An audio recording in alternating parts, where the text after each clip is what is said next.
출애굽기 32장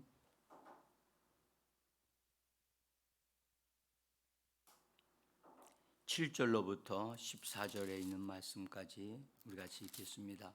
제가 나눠드린 종이는 9절서부터 되어 있는데 7절서부터 읽겠습니다. 출애굽기 32장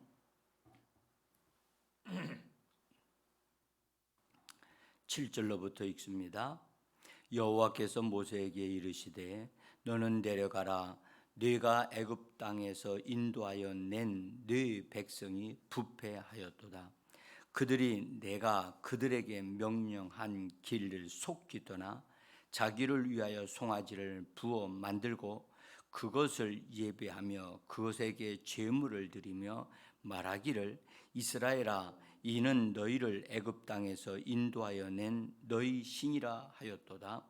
여호와께서 또 모세에게 이르시되 내가 이 백성을 보니 목이 뻣뻣한 백성이로다. 그런즉 내가 하는 대로 두라. 내가 그들에게 진노하여 그들을 진멸하고 너를 큰 나라가 되게 하리라.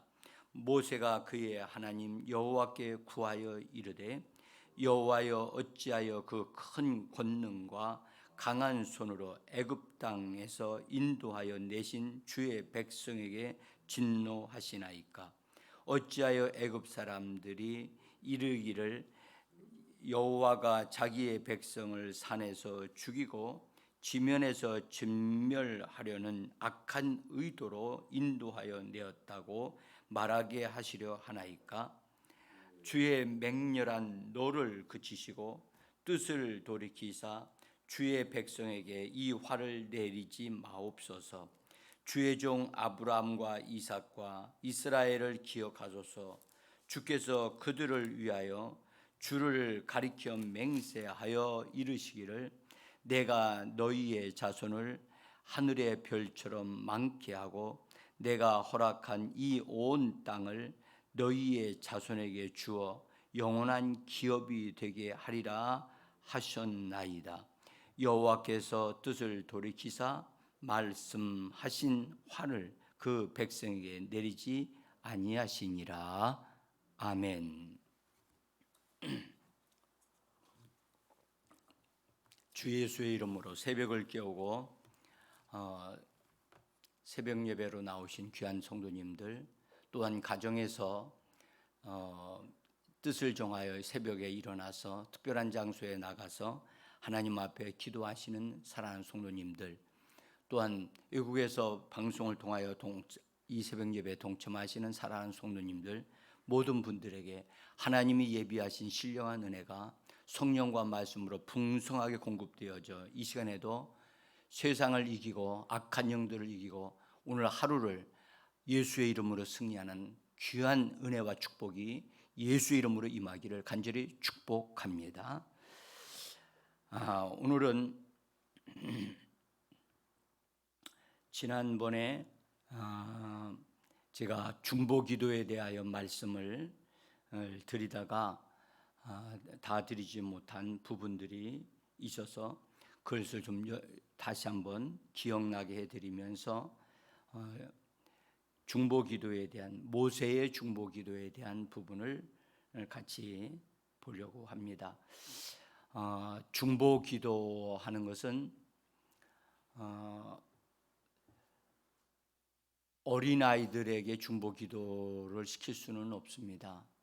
이 중보기도는 신앙적으로 어느 정도 성장된 사람들이 할 수 있는 아주 귀한 기도인데 이 중보기도는 반드시 우리가 배워야만 합니다.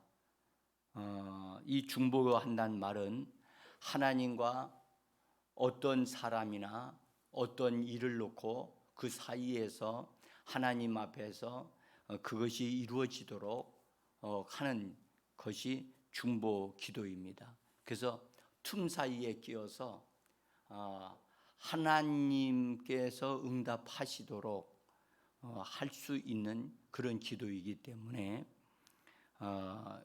예수님에 대한 신앙적으로 좀 성장된 사람들의 기도라고 말을 할 수 있습니다.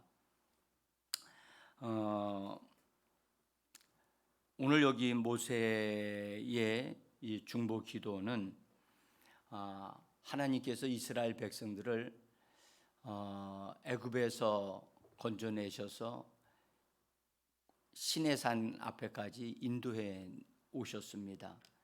근데 이 시내산까지 인도해 오셨을 때 그때에 하나님께서 이스라엘 백성들을 전적으로 업어서 그들을 인도해 내셨다라고 하는 표현을 출애굽기 19장 4절에서 우리가 볼 수가 있습니다. 우리가 함께 19장 4절에 있는 말씀을 한번 읽어보겠습니다.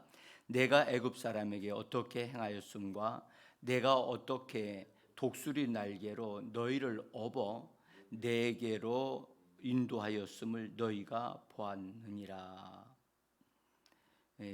제가 타자로는 업어라고 하는 단어를 업소라고 해서 좀 잘못 쳐놨는데요. 어쨌든 여러분들 업어서 하나님이 인도해 오셨다고 하는 말씀입니다. 그런데 이 업어서 온다는 말은 어린 아이들을 부모가 업어서 어디로 옮겨 놓는 것과 같은 그런 표현이라 하나님이 이스라엘 백성들을 독수리 날개로 업어서 옮겨 놓으셨다는 겁니다. 그러니까 하나님의 전적인 은혜로 사랑으로 긍휼히 여기심으로 그냥 돌보셔서 업어서 옮겨오신 겁니다. 그들이 그럴 만한 어떤 사랑을 받을 만한 어떤 상태가 되었기 때문에 그렇게 하신 게 아니라 하나님의 그 넓은 인자하심으로 그들에게 그렇게 자비를 베풀어 주셨다는 말입니다. 그래서 업어와 가지고 오신 다음에 시내산에서 하나님의 임재하심을 구름으로 산에 임한 것으로 보여주시면서 모세를 시내산 안으로 불러들이셔서 40일 동안이나 하나님과 대화하면서 하나님의 계명들을 하나님이 모세에게 주고 계셨습니다. 그런데 40일 동안이나 광야에서 또 시내산 앞에서 머물러 있는다고 하는 것은 어린 아이와 같은 이스라엘 백성들에게는 굉장히 힘든 일이었습니다.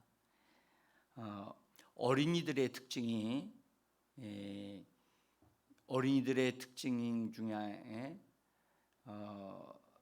기다리지 못하는 것이 어린이들의 특징이죠. 그리고 오래 참지를 못합니다. 그래서 설교 시간도 어린이들은 한 10분에서 15분 정도로 해야 된다고 그렇게 말하기도 하지요. 그래서 어쨌든 그들은 오래 기다릴 수 있는 그러한 매우 약한 이스라엘 백성들인데 40일 동안 하나님이 주셔야 할 것들이 많아서 모세에게 말씀하시고 주야로 그것도 그렇게 하심으로 알려주시고 계시는데 모세가 내려오지 않으니까 모세가 없어졌다. 그들은 그렇게 생각을 하기에 이르렀고 또 그들은 회의를 해가지고 우리가 우리를 인도해낸 신을 우리가 만들자 해가지고 그들이 회의한 결과를 가지고 아론을 찾아와서 말을 하고 또 아론에게 협박을 하면서 우리를 인도할 신을 만들라고 그렇게 요구를 강하게 합니다. 그때 아론이 하나님을 깊이 아는 자였더라면 그렇게 잘못된 것들을 요구할 때 야단을 치거나 그다음에 그들을 설득시켜 가지고 그들로 하여금 조금만 더 기다리게 했더라면 괜찮았을 텐데, 아론이 하나님을 깊이 아는 자가 못 되었습니다. 분명한 것은 모세와 함께 하나님의 일을 하는 아론이었지만, 우리가 아론에 대한 것을 우리가 조금 이렇게 깊이 안다면, 아론은 하나님께서 그 천상에 하나님의 임재가 있는 곳으로 들어오라고 초청을 했는데 아론은 들어가지 않습니다. 두려웠던 거예요. 죽는 것이 두려웠던 겁니다. 그래서 하나님 안으로 들어가기를 거절했던 아론이었습니다. 그래서 아론은 하나님을 깊이 알지를 못합니다. 그러다 보니까 백성들의 지도자들이 찾아와서 협박하고 위협하니까 그것에 마음이 굴복되어져서 그들이 원하는 것을 만들어줘야 되겠다고 생각을 해서 그러면 너희들 귀걸이에 있는 것들, 팔찌 있는 것들 다 빼가지고 모아가지고 와라. 그래서 우리가 그걸 가지고 금송아지를 만들자 하니까 그 백성의 지도자들이 즉시로 가가지고 사람들의 손과 귀에 또 코골이에 있는 금물을 다 걷어가지고선 아론에게 갖다 주니까 아론은 그것을 가지고 불에 녹여가지고 금송아지 형상을 새겨서 만들어냅니다. 이것이 정말 엄청난 우상 숭배가 만들어지는 우상이 만들어지는 끔찍한 일인데요. 어디서 이것을 배웠을까요? 어디서? 이것은요, 이스라엘 백성들이 애굽에서 살면서 배웠던 우상 숭배 문화였습니다. 그래서 애굽 사람들은 신을 만들어서 이렇게 세워가지고 그것을 가리켜 우리를 인도하는 신이다 그래가지고선 짐승 모양으로 만들고 그래가지고 그를 신으로 섬기는데, 그런 데가 그것으로 훈련되어진 것이 애굽에서 종로로 타면서 그런 훈련을 받았거든요. 근데 참으로 이런 것을 다 벗어버렸어야 되는데 벗어버리지를 못하고 여기까지 와서 하나님을 금송아지로 만드는 이런 끔찍한 일을 이스라엘 백성들이 하고 있는 것입니다. 자, 그 다음에 금송아지를 만들어 놓고 그 다음에 뭐라고 이 아론이 얘기를 하느냐면, 내일이면 우리가 하나님 앞에 제사 지낼 수 있는 날이기 때문에 우리가 하나님 앞에 번제와 화목제를 드리자 해가지고선 금송아지 앞에 제사를 지내도록 하자고 그렇게 이스라엘 백성들을 미혹되게 인도를 합니다. 우리는 여기서 한 사람 아론이라고 하는 지도자가 바르게만 서 있었더라면 이스라엘 백성들로 하여금 이런 범죄를 범죄하지 않도록 하는 것을 막을 수도 있었는데 그러지 못하고 있는 모습을 우리가 볼 수가 있습니다. 그래서 그들이 진짜 그 다음 날 그 송아지 앞에다가 번제를 드리고 화목제를 드리고 백성들이 뛰놀면서 그 다음에 우상 숭배하는 일을 거침없이 그것을 진행합니다. 하나님이 그것을 보시고 모세에게 하시는 하나님의 말씀입니다. 여기 출애굽기 32장 9절에 보면 9절 여호와께서 또 모세에게 이르시되 내가 이 백성을 보니 목이 뻣뻣한 백성이로다. 그런즉 내가 하는 대로 두라. 내가 그들에게 진노하여 그들을 진멸하고 너를 큰 나라가 되게 하리라 라고 하나님이 모세에게 지금 현재 백성들 가운데 문제가 지금 생겼다고 하는 이야기를 지금 하나님이 하고 계시는 겁니다. 근데 여기서 우리가 좀 주의해 봐야 할 말씀이 있어요. 하나님이 모세에게 말씀하실 때 내가 이 백성을 보니 목이 뻣뻣한 백성이라, 여기서 이 백성이라고 그러죠. 이 백성. 본래 하나님은 이스라엘 백성을 내 백성이라고 그러셨거든요. 근데 우상 숭배를 하면 순간으로부터 하나님은 그들을 하나님의 백성이라고 부르지 아니하시고 이 백성이라고 부르고, 또 나중에는 내 백성이라고, 모세에게 내 백성이라고 그렇게 말씀을 하십니다. 그러시면서 이 백성이 목이 뻣뻣하다, 그리고 내가 하는 대로 그냥 내버려 두라. 지금 현재 하나님 뭔가를 하시겠다는 거죠. 그래서 우상 숭배하는 백성들을 다 쓸어버리고 죽이겠다 하는 말씀을 지금 하고 계시는 겁니다. 자, 이 말씀은요, 하나님이 모세에게 무언가를 알려주시는 거거든요. 알려주고 계시는 거예요. 지금 이 백성이 목이 뻣뻣하다. 지금 하나님이 진노하실 수밖에 없는 그런 짓을 했으니까 내가 하려고 하는 것을 그냥 내버려 둬라. 나 말리지 마라. 라고 지금 하나님이 모세에게 말씀하고 있는 겁니다. 이건 뭘 의미합니까? 하나님은 속으로는 겉으로는 말씀하지 아니하시지만 속에 있는 어떤 마음이 있는 거예요.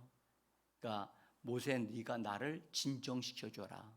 내가 지금 화가 났는데 내가 이 화를 저 백성들에게 쏟게 되어지면 저 백성들 다 죽는다. 그러니까 네가 나를 좀 말려줘라.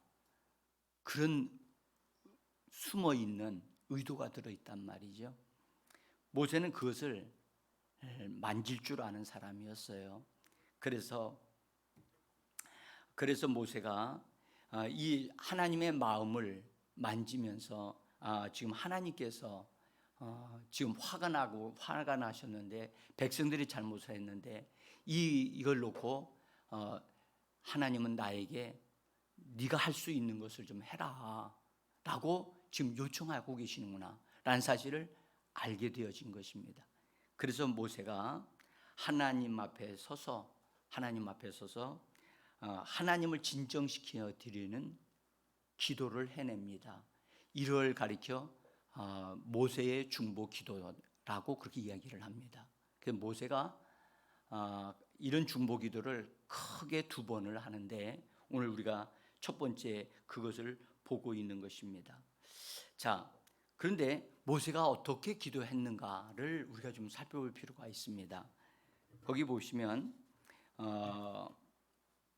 11절에 보면 여호와여 어찌하여 그 큰 권능과 강한 손으로 애굽 땅에서 인도하여 내신 주의 백성에게 진노하시나이까 하면서 지금 하나님은 네 백성이다, 이 백성이다, 지금 하나님이 막 그렇게 말씀하시는데 지금 모세는 계속해서 이건 주의 백성입니다.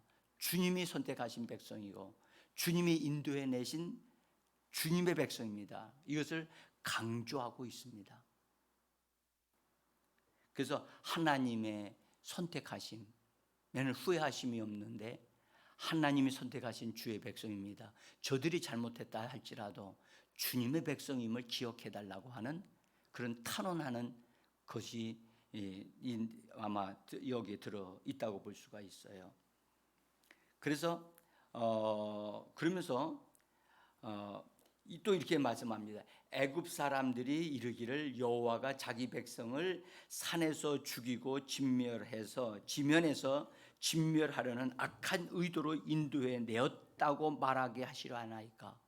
그러니까 애굽 사람들이 하나님이 이스라엘 백성들을 이끌어내 가지고 그래서 그들을 하나님의 산에서 다 죽여버리려고 하는 악한 의도로 그들을 하나님이 이끌어냈다라고 하는 말거리를 하나님 주시면 되지 않습니다 라고 하는, 정말 이거는 하나님을 꼼짝 못하게 만드는 아주 정말로 놀라운 통찰력이 있는 것이라고 볼 수가 있습니다.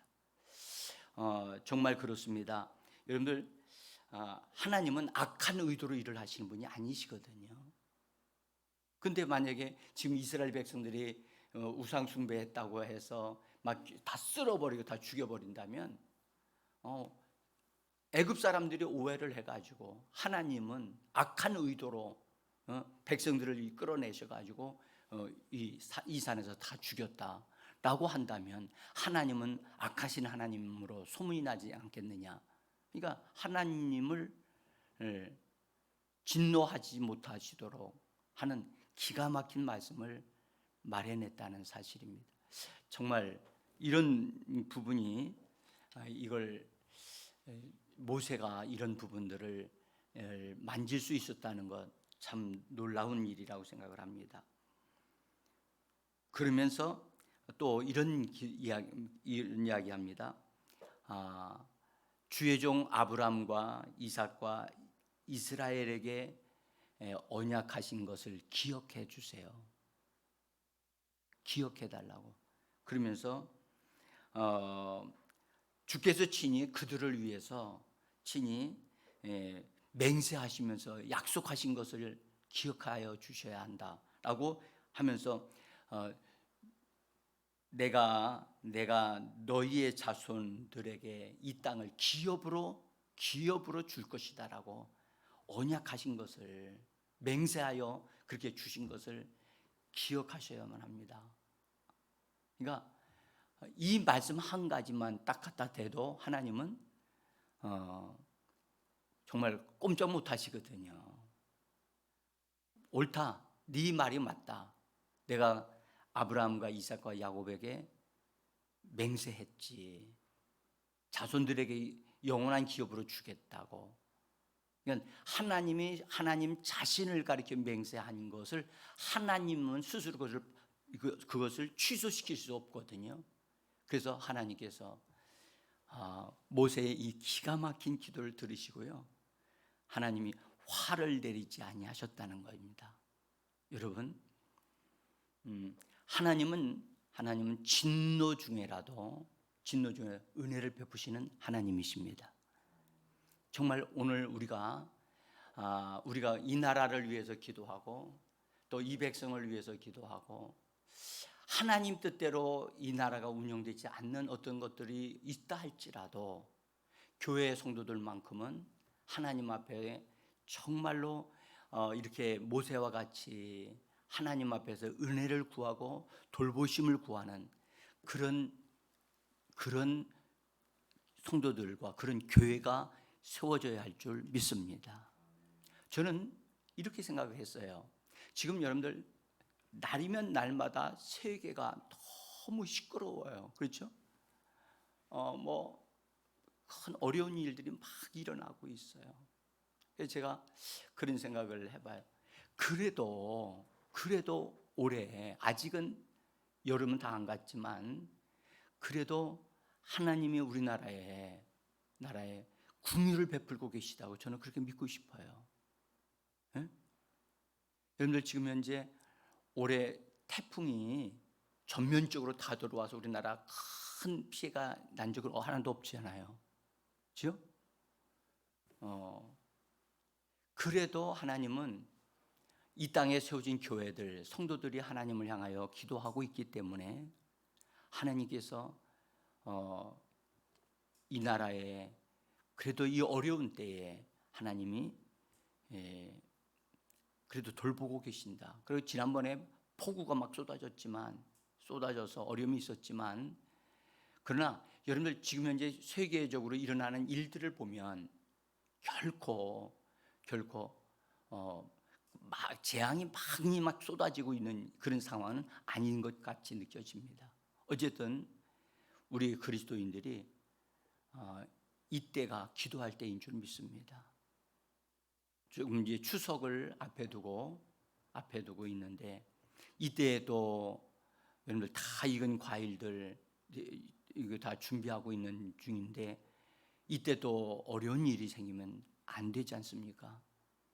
나라를 위해서 기도하고 하나님의 은혜를 구하는, 정말 모세의 기도를 들으셨던 하나님은 오늘도 예수 그리스도 안에서 기도하는 성도들의 기도를 들으셔서 때를 따라 도우시는 하나님의 은혜가 이 나라 이민족에게 또 우리들에게도 임하기를 간절히 원합니다. 기도하겠습니다.